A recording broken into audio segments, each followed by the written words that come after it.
Está na hora de você cuidar de seus filhos como nunca cuidou, para amanhã eles cuidem de você como você jamais imaginou que eles cuidariam. Está na hora de nós fazermos o extraordinário, sensacional. Saia desse barco, meu filho, e vai andar sobre, porque você vai ter história para contar. A respeito de quem? De você mesmo. Isso. Porque a irmã, sabe aquele que passa por cima da nota de 100 euros e o de trás diz, achei.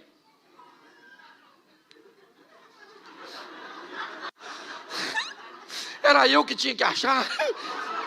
Aí como é que você conta essa história? Alguém perto de mim achou 100 euros.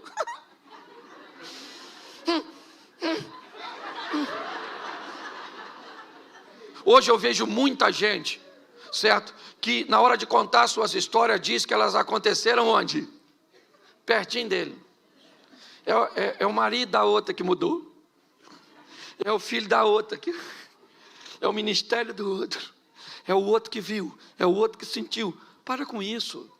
Vamos viver nossas próprias histórias. Deus está esperando que você faça o que você nunca...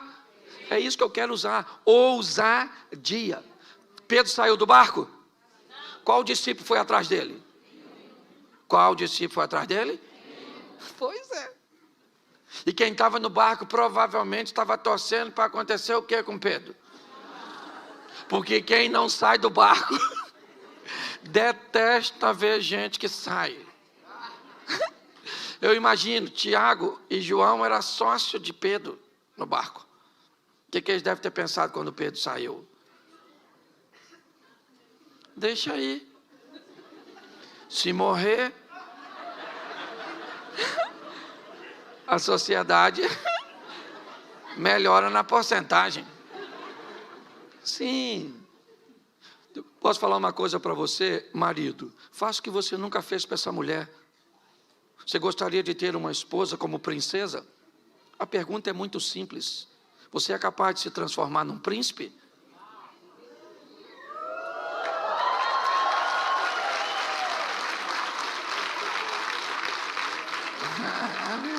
A senhora não pensa que eu vou deixar isso barato?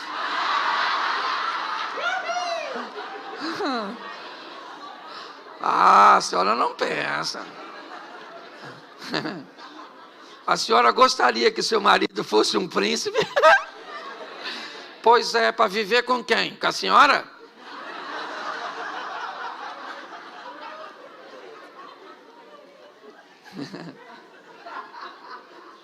Você lembra da história do príncipe que era um sapo? Lembra? Quem beijou? A princesa. Quem se torna príncipe e princesa tem poder para transformar sapos. O que acontece é que nós não estamos mudando porque estamos esperando o outro mudar. Exatamente. E tem que começar por alguém. E esse alguém quem é?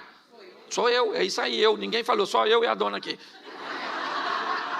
Porque quando nós falamos alguém tem que mudar menos eu, porque eu já nasci pronto. E ninguém muda.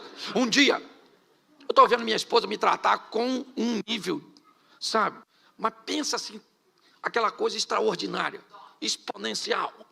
E aí eu estou lá, falei, essa mulher está tão boa. A Jesus, louvado seja Deus.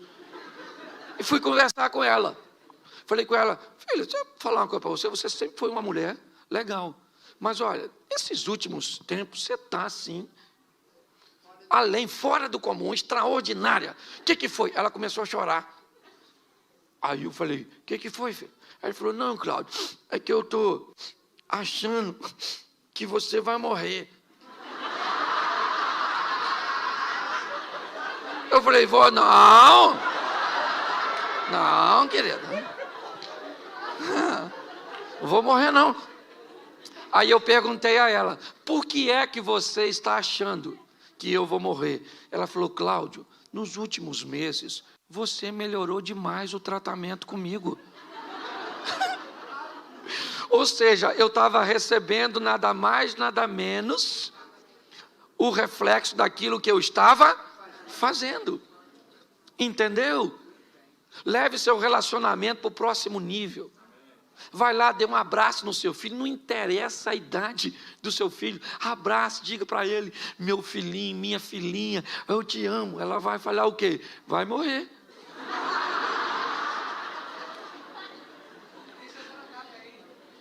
Deixa eu te falar, alguém tem que mudar. Eu gosto de uma história de um camarada que a casa dele estava bem bagunçada, bem assim, certo? Estava bem estranha. E aí ele foi procurar um homem de Deus que recomendaram ele, um cara que tinha visões, que orava, que Deus falava. Aí ele chegou lá e falou: moço, eu queria falar uma coisa para o senhor. Me indicaram aqui o senhor, não sou nem religioso, mas eu estou com a minha família. Deixa eu explicar uma coisa para o senhor. Como é que estão as coisas lá em casa? A gente não está se entendendo, estamos discutindo demais, estamos brigando. Então, é assim, olha. Eu tenho um filho de 14 anos que já foi expulso de 3 escolas. Pensa num menino de comportamento estranho. Meu garoto do meio é viciado. Fuma uns negócios. Um menino. A minha menina mais velha, pensa numa menina, sabe, envolvida com prostituição. Uma menina. Minha esposa, olha só. Minha esposa parece que tem rodinha no pé, anda o dia inteiro na rua. Uma mulher desleixada. E eu também não estou aqui só para falar mal dos outros, não. Entendeu? Até porque minha sogra mora lá em casa. E pensa numa mulher. Olha. E aí eu bebo mesmo. Eu bebo porque eu não aguento isso. Então eu queria que o senhor fizesse uma oração por mim, porque minha casa acabou. O homem orou por ele. E assim que terminou de orar, falou: Deus me deu uma visão. Ele falou: então o senhor fala comigo, porque eu preciso resolver minha família. Ele falou: eu vou explicar uma coisa que Deus falou comigo. Deus falou comigo que Jesus Cristo, o filho dele, está lá na sua casa disfarçado em uma das pessoas. E vocês estão tratando mal o filho dele. E por causa disso a sua casa está assim. O homem falou: o que o senhor está falando? Um dos integrantes da minha família, nosso Senhor Jesus Cristo? Vê se seu endereço é esse mesmo aí nessa visão do senhor, porque tem alguma coisa de errado. A qualidade das pessoas lá em casa não cabe Jesus. E o homem falou: olha, não tem. Foi o que Deus falou comigo. Ele foi para casa, no caminho, ainda tomou mais alguma coisa, e foi para casa. Chegou em casa, reuniu a família e falou: fui no homem de Deus que falou para mim um negócio muito esquisito. Falou que um de nós aqui é nosso Senhor e Salvador Jesus Cristo, e nós estamos tratando mal ele, e eu quero que vá falando quem é.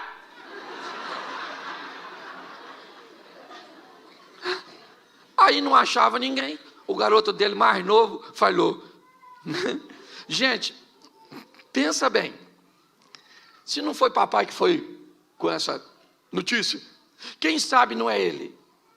Aí a sogra falou: bem capaz de ser esse cachaceiro. Bem capaz. Aí o filho mais velho falou assim: gente, essa história de Jesus não é uma história antiga? Quem sabe não é vovó? O pai falou: Senhor, perdoa esse menino que ele não sabe o que fala. Vê se Jesus... Fica quieto, garoto, drogado.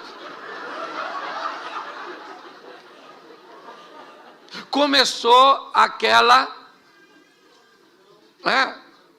conversa, e daqui e dali, no final não achou ninguém. Quando a conversa acabou, o filho mais velho procurou o pai e falou: pai, falando sério agora com o senhor já pensou se for vovó?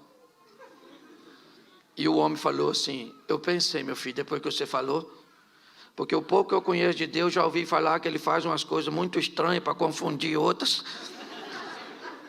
E eu estou pensando que pode ser sua avó. A partir daquele dia, baseado nisso, ele começou a tratar melhor a sogra.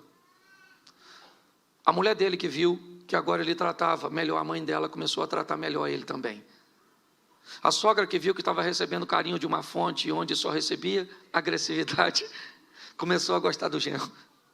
Os filhos, que viram que os pais estavam se acertando e que as coisas estavam se acomodando, começaram a se reposicionar em seus comportamentos. No passar de pouco tempo, aquela família estava totalmente restaurada, porque alguém resolveu mudar a sua postura e aprender a lidar com alguém que entendeu que nessa pessoa Jesus Cristo morava. Quando você olhar para seu marido, não veja seu marido, veja Jesus morando nele. Passe a tratar este homem melhor, porque talvez ele consiga despontar, fazer com que esse poder, esse comportamento venha fluir de dentro dele para consertar a sua família. Mas para a nossa vida mudar, precisa de atitude de um Pedro, de alguém que resolva ser o primeiro a sair do barco, a enfrentar um ambiente instável, a enfrentar a escuridão, a enfrentar a incredulidade dos outros, mas entende para onde está indo. Pedro disse, se é o Senhor, eu queria lembrar você, Lucas capítulo 5, o primeiro encontro de Jesus com Pedro. O primeiro encontro de Jesus com Pedro, depois cansado também de uma noite frustrante, onde não pegou nada, Pedro ouve de Jesus o seguinte, vamos pescar agora, depois de uma ministração que Jesus havia feito. Pedro disse, Senhor, sob a tua palavra eu vou lançar minhas redes. É o Senhor que fala, porque eu sei que não tem nada.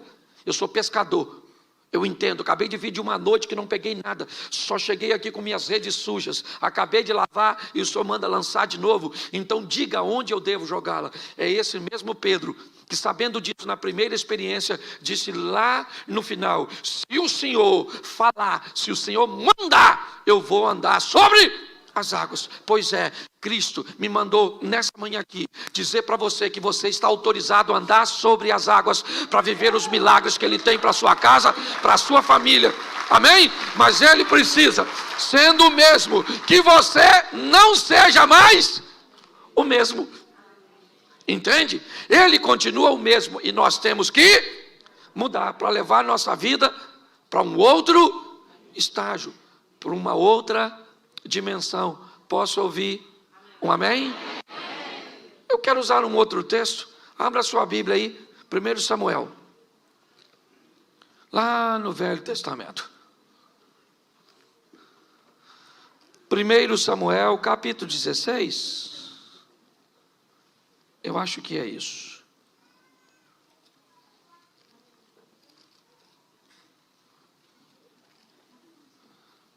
Vamos ao 17, 24. Para a gente adiantar.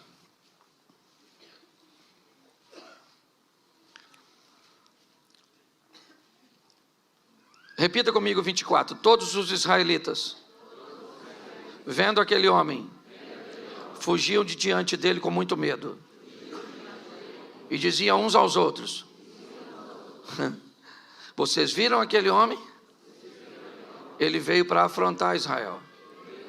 Presta atenção, enquanto Pedro nos inspira a ter ousadia, Davi vai nos inspirar a ter coragem. Preste atenção, o texto diz que há um ambiente de guerra no vale de Elá, ou de Socó, não sei como é que está a sua tradução. E nesse ambiente de guerra, há um soldado muito poderoso, vindo das tropas inimigas dos filisteus.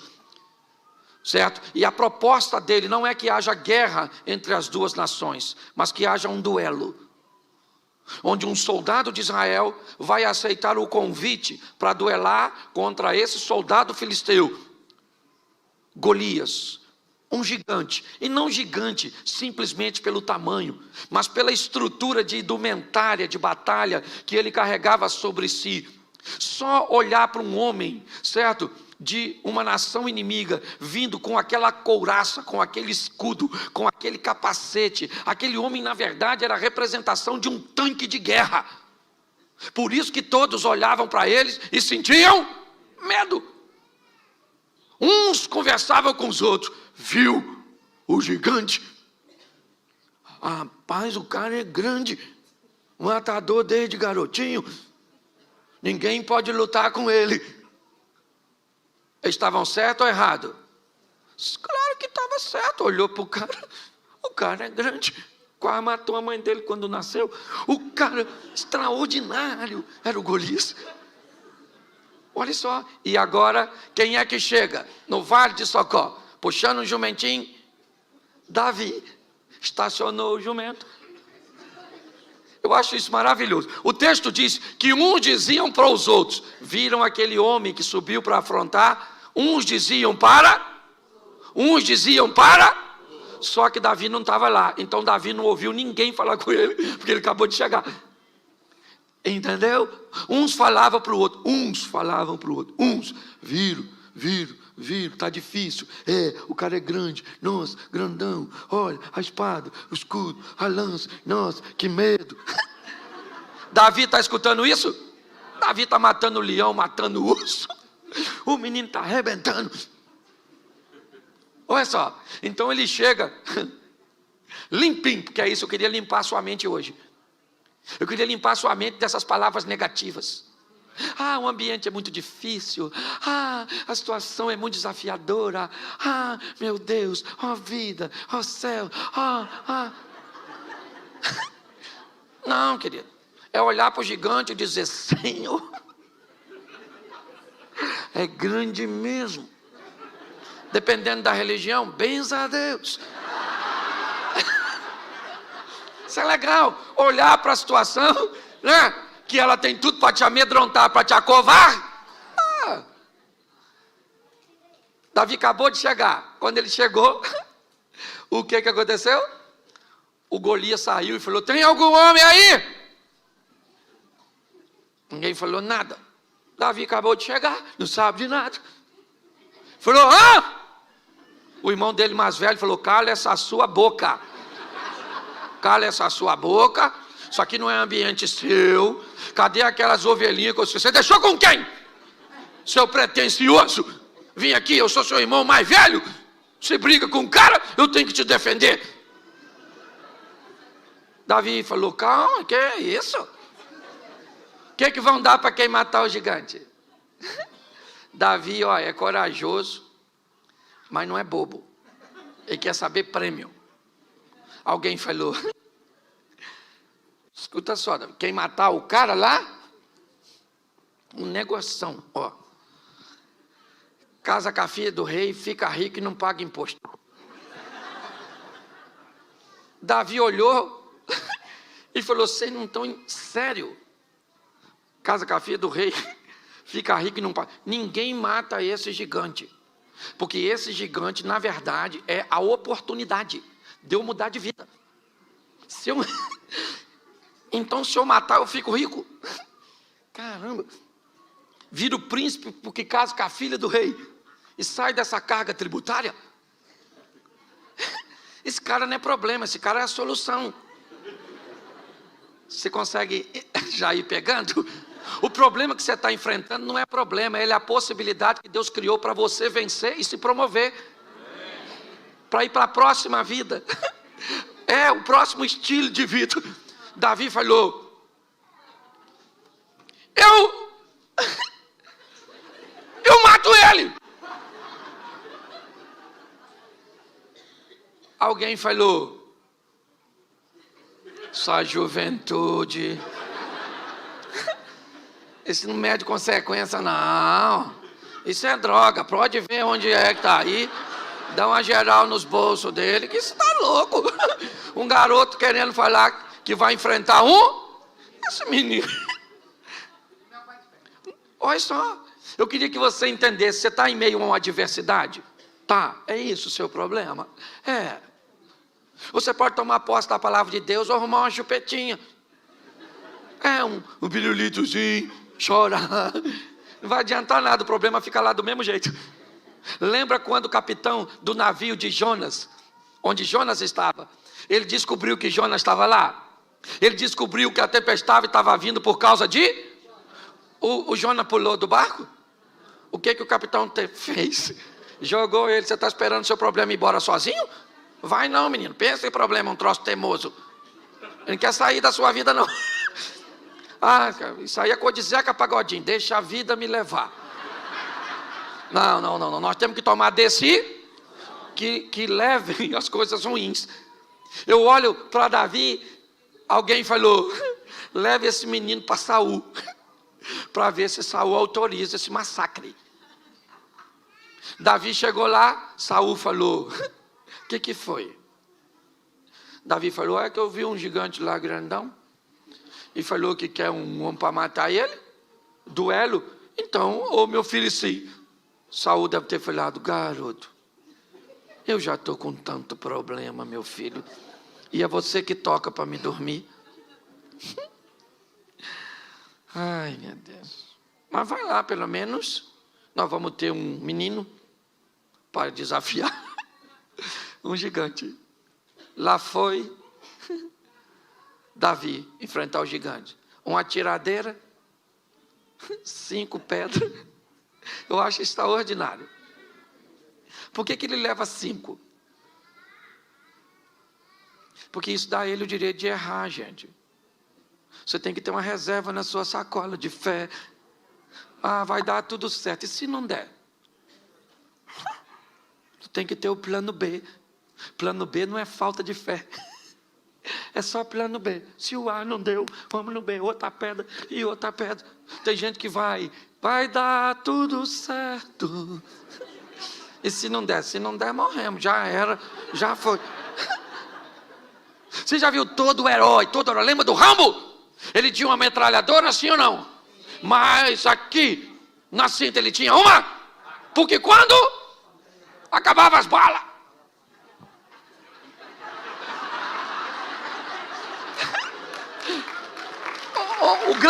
a grande questão da história é que nós achamos que às vezes as coisas vão acontecer logo de início. Vá preparado. Davi foi. Eu acho isso sensacional. Com medo do gigante, sim ou não? Sim ou não? Sim. Claro. Olhou para o gigante, mas ele pensou na filha do rei. Caramba, aquela menina, poxa, só tem que viver eu, só isso. Só isso, é só isso. Outra coisa, ovelhinha nunca mais. Agora você é o dono da ovelha, isso aí, imposto, que é isso, imposto? Agora nada de imposto, pagar mais nada. Vamos lá. Quando ele chega, está todo mundo olhando. O gigante e o menino.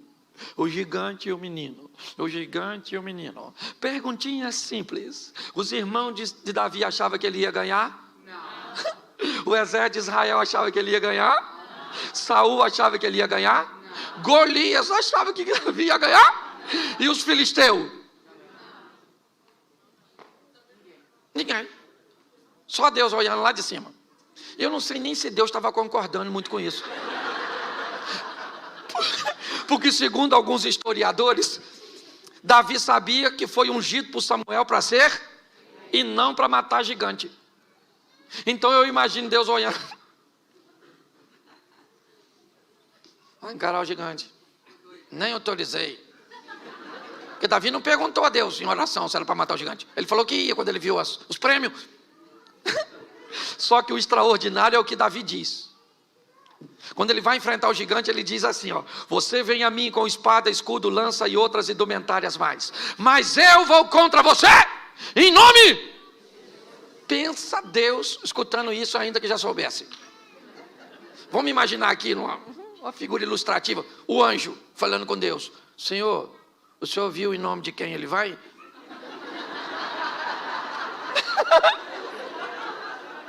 E ele falou que vai em nome do Senhor. E o Senhor dos exércitos é o Senhor. O que Deus deve ter falado? Golias morreu. Se esse camarada vai enfrentar o inimigo em meu, o inimigo já caiu. Você está entendendo? É isso que eu quero que você entenda. Agora, isso é maneiro. Todo mundo torcendo contra Davi. Até o soldado de Israel não queria que ele matasse não, porque era uma vergonha aquele menino matar gigante. E aí tá lá. Davi falou: vou dar uma pedrada na cabeça desse cara. Ô gente, isso para mim inspira a sua juventude. Porque quando é que a gente resolvia coisa na pedrada? O maior vinha te bater, o que você fazia? Vem! Vem agora, vem! O cachorro vinha te pegar, você fazia o quê? Pegava na pedra. Escute isso. Você pode rir, não tem problema, isso faz parte do meu ministério. Você não pode perder a mensagem. Suas batalhas só serão vencidas se Deus estiver à frente dela. É com ousadia, fazendo o que ninguém faz, que você vai chegar onde ninguém chegou. Não queira o posto dos outros, queira o local que Deus tem para você. Quando eu olho para esse momento, o que eu vejo? Eu vejo um menino num ambiente de incredulidade, mas um menino que tem uma história com Deus. Foi isso que ele disse para Saul. Eu matei leão, eu matei urso. Eu tenho experiências com Deus num ambiente onde ninguém é capaz de enxergar. E é no anonimato que nós aprendemos que Deus vai nos dar oportunidades extraordinárias. Entendeu? Às vezes queremos ser ovacionados, vistos, reconhecidos, mas aprenda uma coisa: é na intimidade, é no secreto, é na oração da madrugada. Entendeu? É naquelas coisas particulares que a nossa fé vai se fundamentando, que vai se estabilizando. É isso. Davi chega agora num ambiente de notoriedade, é verdade, mas trazendo consigo uma bagagem do escondido. É ou não é? Da experiência entre ele e Deus. E ele mata o gigante. A pedrada atinge exatamente, certo? A fronte do gigante e ele cai. Ele morreu, o gigante? Não, Davi pega a espada do gigante. Isso também é uma boa lição. E corta a cabeça do gigante. Posso te dar um exemplo que pode parecer estranho? Você já viu alguém na rua sem dente? Já viu alguém na rua sem braço? Já viu alguém na rua sem cabelo? Já viu alguém na rua sem cabeça? Não. Porque quem corta a cabeça resolve o problema de uma vez por todas. Pare de dar paliativo para o seu problema. Entre nele para vencer de uma vez por todas. Corte a cabeça desse problema. Extirpe este mal de uma vez por todas. Davi agora entra no arraial com a cabeça de Golias nas mãos. E sabe o que é mais interessante? Ele casou com a filha do rei? Não. Saul não deu Merabe para ele, deu para outro indivíduo. Saul fez Davi ficar rico? Não, porque quando Davi vai se casar com Mical, Davi diz que não tem como ser genro do rei, porque não tem recursos para pagar o dote. E provavelmente a casa de Jessé, ou seja, de Davi, continuou pagando impostos. Porque Davi enfrentou o gigante, matou o gigante, e Saul não cumpriu o que havia dito. Mas Davi foi enfrentar o gigante em nome de Saul? Não. Com a armadura de Saul? Não. Enfrentou o gigante em nome do... Isso. Com as armas que Deus lhe deu para que ele fosse habilidoso. Pergunto eu para você, agora, a contragosto de Saul, Davi se casou com uma filha dele? Sim, com Mical. E não por um prêmio, mas por amor, porque a Bíblia diz que Mical amava Davi. Segundo, Davi ficou rico? Sim, um dos homens mais milionários da época dele. É só olhar na quantidade de recursos que ele deixou para seu filho Salomão construir o templo. Terceiro, Davi parou de pagar imposto? Sim, porque agora ele é o monarca, ele é o chefe. Preste atenção, Davi entra numa batalha em nome do Senhor e vence. Um homem tenta sabotar e impedir que ele tenha todos os prêmios e todos os recursos, mas os céus se movem a favor de Davi, e aquilo que o homem tentou fazer contra ele, não conseguiu, porque era Deus que estava no controle. Tenha coragem de enfrentar seus inimigos, de enfrentar seus obstáculos, ok? É isso, eu quero motivar. Enquanto Pedro, ele me inspira a ser alguém que tem ousadia, Davi me inspira a ser alguém que tem coragem. Agora abra aí, já estou terminando. Juízes 6, verso 11, rapidinho. Juízes 6, 11. Então o anjo do Senhor veio e assentou-se debaixo do carvalho que está em Ofra, que pertencia a Joás, o abirezita. E Gideão, seu filho, estava malhando trigo